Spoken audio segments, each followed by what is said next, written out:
Peggy 18.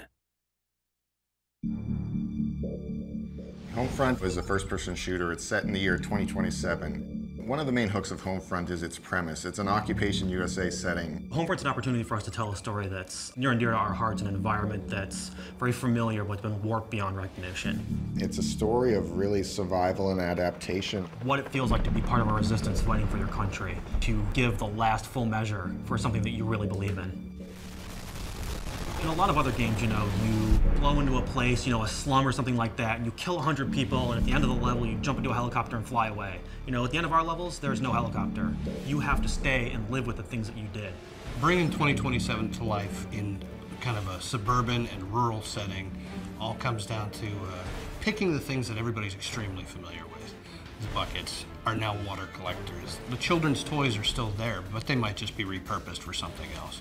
This is a survivalist nation now. Now it's about being a member of a resistance cell in occupied America and doing what it takes to liberate your country from this alien oppressor. The idea for Homefront actually came from a few different angles, really.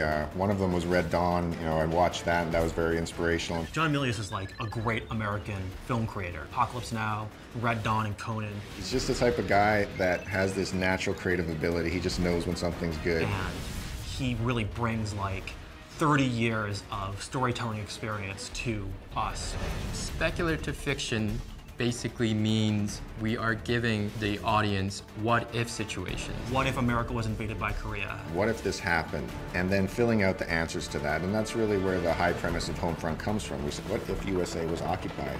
What would it be like to experience that future?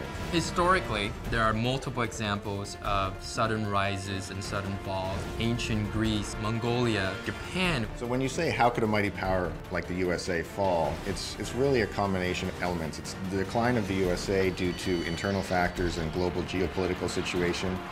And there's a war in the Middle East. There's Saudi Arabia and Iran involved, and that disrupts oil supplies. And the rise of a new power. The United States' big weakness is their just-in-time economy. Your local supermarket has 3 days worth of stocks on the shelves. If something gets in the way and disrupts that, that's it for our country. Our country is on the razor's edge.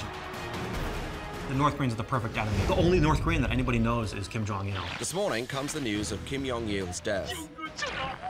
North Koreans greet their new supreme leader, Kim Jong-un. The North Koreans actually have the world's 4th largest standing army, which a lot of people don't know about. Now, what happens in the storyline is that we have North Korea being unified with South Korea to form one country where it has the economic power and modern military equipment. And within the storyline, we also have North Korea being in conflict with Japan.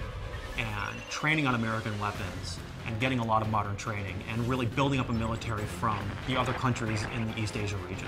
North Korea is able to invade the United States through its well-prepared military strikes. That involves a EMP strike. EMP is an electromagnetic pulse. It sends out a particular type of energy that blankets the Earth, and what that does is it deactivates modern electronics.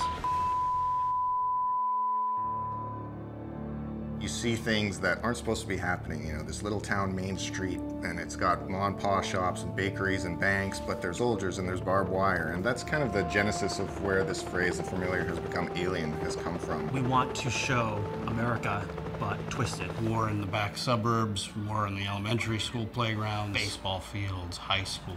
Golden Gate Bridge becomes a battlefield. That's pretty darn alien, if you ask me. It takes seeing an enemy hurting innocent people in front of you to make you understand why you're doing the things that you're doing.